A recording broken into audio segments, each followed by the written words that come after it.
जिसको न्यूमरोलॉजी मालूम है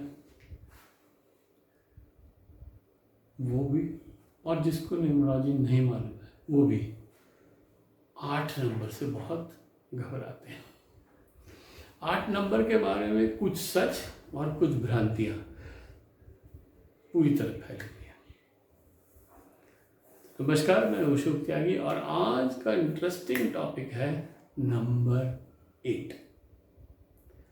8 नंबर की उत्पत्ति, 8 नंबर के बारे में मैथोलॉजिकल बातें, 8 नंबर की कुछ टिपिकल चीज़ें, 8 नंबर के ट्रेड्स, 8 नंबर की क्वालिटीज़, 8 नंबर की परेशानियां, बैड क्वालिटीज़, और 8 नंबर की क्या कौन कौन से नंबर फेवरेबल है, कौन से अनफेवरेबल है, 8 नंबर वालों को क्या करना चाहिए टू गेट मिनिमम इम्पैक्ट और इफेक्ट ऑफ नंबर 8। आज यही बात करने वाले हैं, तो आइए शुरू करते हैं।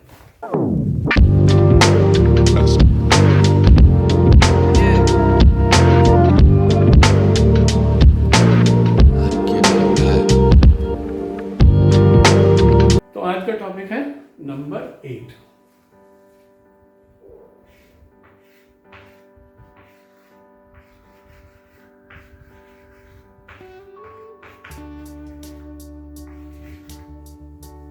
नंबर 8, कुछ मैथोलॉजिकल फैक्ट जान लीजिए। नंबर 8 जो है वो उसके प्लैनेटरी लॉर्ड है सैटर्न।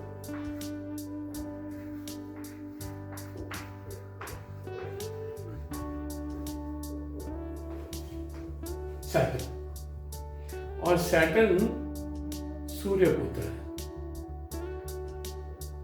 सूर्य भगवान और छाया के पुत्र हैं, और छाया ऑब्वियसली क्योंकि डार्क होती है इसलिए इनका रंग भी डार्क है। जब इनका जन्म हुआ तो सूर्य भगवान ने इनको छोड़ दिया, मुझे नहीं ये नहीं आए तो इसका रंग काला है, खराब है, ये लाइक दैट कुछ कहा होगा, और इनको छोड़ दिया। जब सैटर्न बड़े हो गए तो इन्होंने जाके उनसे कहा यू आर माई फादर, मुझे तो मेरे राइट्स दे दो, मुझे तो ये दे दो।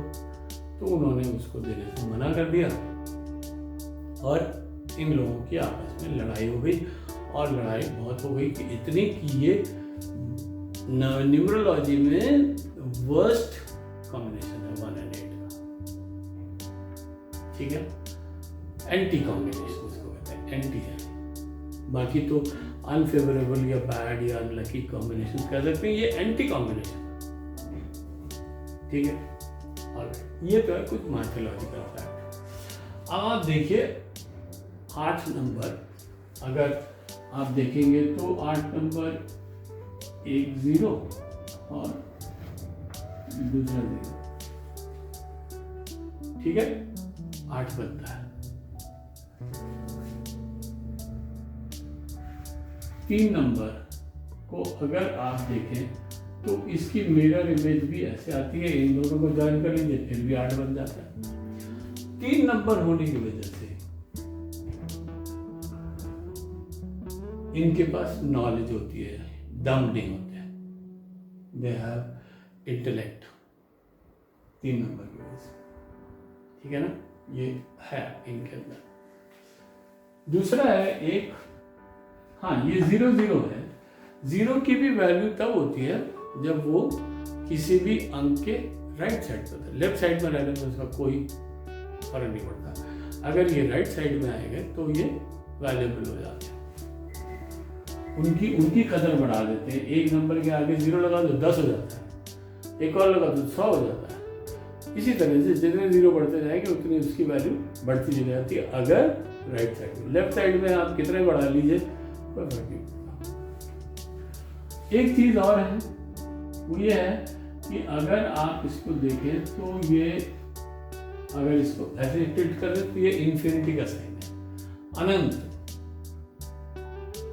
दूर तक, पता नहीं कहां तक, अनंत का साइन है। ये भी कुछ फैक्ट्स है about number 8।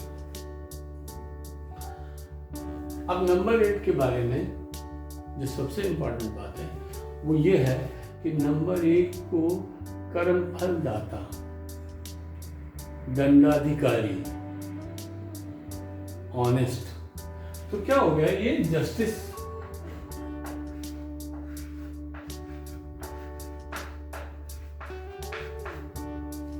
he represents justice। ये कभी भी किसी के साथ अन्याय नहीं होने देते, पहला काम। दूसरा काम है ये कर्म फल दाता है। I don't know what to write in English, लेकिन मैं कर्म फल दाता ही लिख देता हूँ।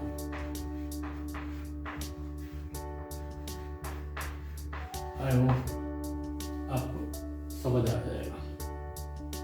कर्म फल दाता भी है, ये ऑनेस्ट है,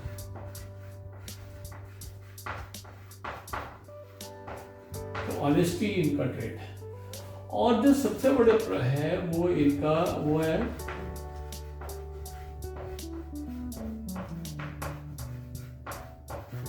हार्ड वर्क। हार्ड वर्क का होना बहुत जरूरी है। अब इसके पीछे क्या रीजन है वो समझ लीजिए। शनिदेव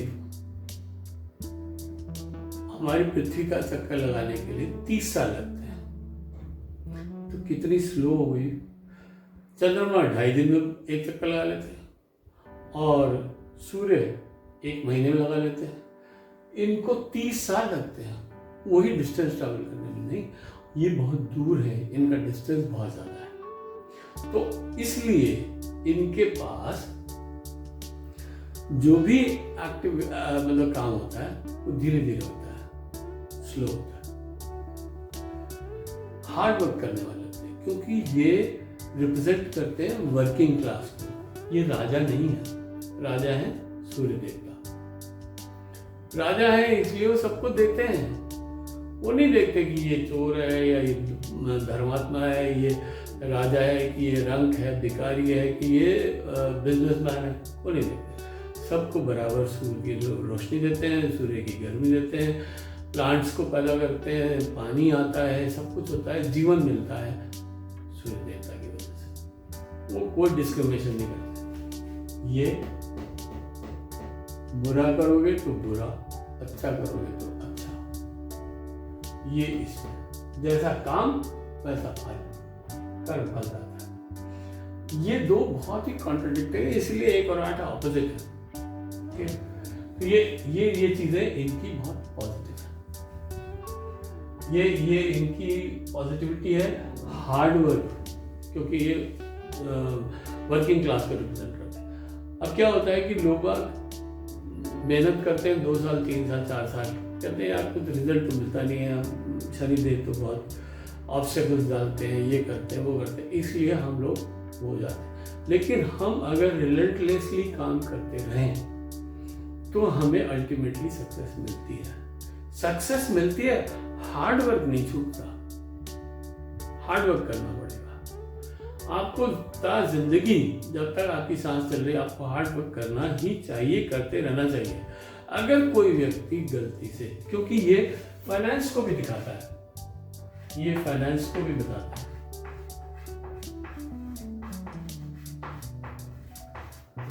तो अगर कोई व्यक्ति फाइनेंस मैनेजमेंट में, फाइनेंशियल मैनेजमेंट में कहीं चला गया और सारे दिन बैठ के काम करना है, तो भाई उसको शाम को वॉक करना चाहिए, दौड़ना चाहिए, जिम ज्वाइन करना चाहिए, पसीना जरूर बहाओ, तब रहेगी चैन, नहीं तो चैन नहीं है। ये इंपॉर्टेंट है। तो हार्ड वर्क जो, अगर आपने ये बात एक्सेप्ट कर ली कि आपका जन्म हार्ड वर्क के लिए हुआ है, तो आपके दिमाग से ये बात हट जाएगी कि आपको ऑब्स्ट्रक्शंस आते हैं, आपको डिले होता है, आपको नहीं होता। ठीक है, ये सबसे बड़ी बात है। नेगेटिव एस्पेक्ट क्या है? 8 नंबर वाले लोग जो होते हैं ना वो अकड़ू होते हैं, एक अजीब सी अनक रहती है। क्यों? क्योंकि उनके पास एक क्वालिटी होती है जिसको कहते हैं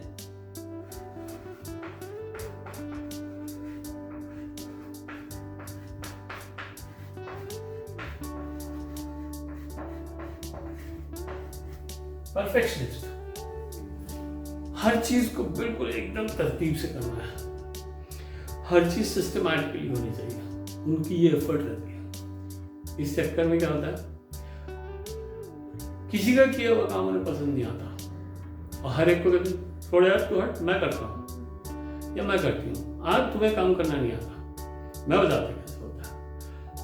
ये जो है ना अकड़, ये जो एक कॉन्सेप्ट है दिमाग में बैठा हुआ, वो लोगों को इनके अगेंस्ट कर देता है, समझते ही नहीं, हमारी बात ही नहीं सुनते, अपने आप को पता नहीं क्या समझता, हमारा करा हुआ काम अच्छा नहीं लगता, ऐसे लोगों का कॉन्सेप्ट हो जाता है।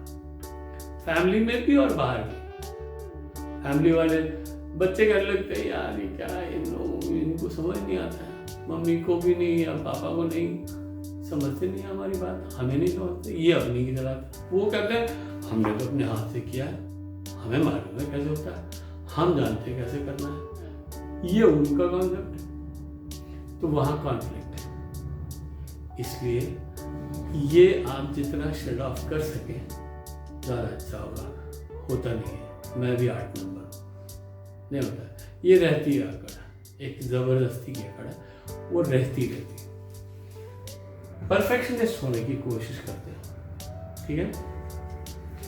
ये तो है कुछ इनके पॉजिटिव और नेगेटिव ट्रेट्स। अब जान लीजिए कि इनके कौन से नंबर हैं जो इनके फेवरेबल हैं, फ्रेंडली हैं, और कौन से हैं जो इनके एनिमी हैं और न्यूट्रल हैं। तो फ्रेंडली नंबर्स 3, 5 और 6। अगर आपके पास 8 और 3 आ गया तो आपको जुडिशरी की जॉब में जाना चाहिए, आपको वकालत करनी चाहिए, आपको प्रिंटिंग प्रेस लगानी चाहिए, तो भी अच्छा होगा, क्योंकि 3 नंबर दिखाता है नॉलेज को, 8 नंबर दिखाता है लोहे के काम को, मेहनत को, printing press will also work, बहुत अच्छा होगा। 8 और 5 वाले भी अच्छा काम करते हैं, 6 नंबर तो लग्जरी देता है, कुछ देगा, बट यही नंबर है जो फेवरेबल नंबर है। एनिमी नंबर्स कौन से हैं? 1, 2, 4 और 8, ये इसके एनिमी नंबर्स हैं, ये नंबर्स हमेशा गड़बड़ करते हैं। और न्यूट्रल नंबर कौन से हैं? न्यूट्रल नंबर है 7 और 9, ये ना देने में ना लेने में, सेंसिटिव, ठीक है। नाउ मेनी पीपल जिन्होंने मेरे से पूछा था उनको इस बात का जवाब मिल गया होगा। अब बात करते हैं इनको 8 नंबर के इल इफेक्ट्स को दूर करने के लिए क्या करना चाहिए। देखिए वो तो बात है, अगर हम लोग मानते हैं हिंदू मान्यताओं को, तो पूजा तो एक साधन है ही है, शनि देवता की पूजा करिए या हनुमान जी की पूजा करिए, दैट इज वन पार्ट। लेकिन अगर आप इसमें विश्वास नहीं रखते हैं तो, क्योंकि ये वर्किंग क्लास को रिप्रेजेंट करता है, तो आप अपने यहाँ जितना सपोर्ट स्टाफ है, ड्राइवर, माली, सफाई कर्मचारी और चौकीदार, और ये लोग जो सपोर्ट स्टाफ है, इनको बहुत सम्मान से बात करिए। आपके ऑफिस के सबॉर्डिनेट स्टाफ को बहुत इज्जत से बात करिए, उनका सम्मान करिए, उनकी प्रॉब्लम्स को ध्यान रखिए, इट विल हेल्प। तीसरा, ये 8 नंबर एल्डरली पीपल को भी रिप्रेजेंट करता है, तो जो लोग असहाय हैं, जो बुजुर्ग हैं, जिनके पास कोई साधन नहीं है, उनकी सहायता करने से भी शनि देवता को बहुत खुशी मिलती है, वो भी हेल्प करेगा। असहाय लोग हैं, अपंग लोग हैं, ऐसे लोगों की अगर आप मदद करेंगे तो आपको उससे लाभ होगा। ये चीज़ें अगर आप ध्यान रखेंगे तो आपके पास ऊपर 8 नंबर की कृपा होगी और आपको अच्छे रिजल्ट्स मिलेंगे। ये था एक छोटा सा presentation on number 8। I hope आपको पसंद आया होगा, और अगर पसंद आया है तो सब्सक्राइब करिए, लाइक करिए, कमेंट करिए और बेल आइकन का बटन दबाइए। मैं फिर हाजिर होऊंगा आपके लिए एक नया वीडियो लेके। Till then, enjoy yourself, stay blessed, stay happy. नमस्कार।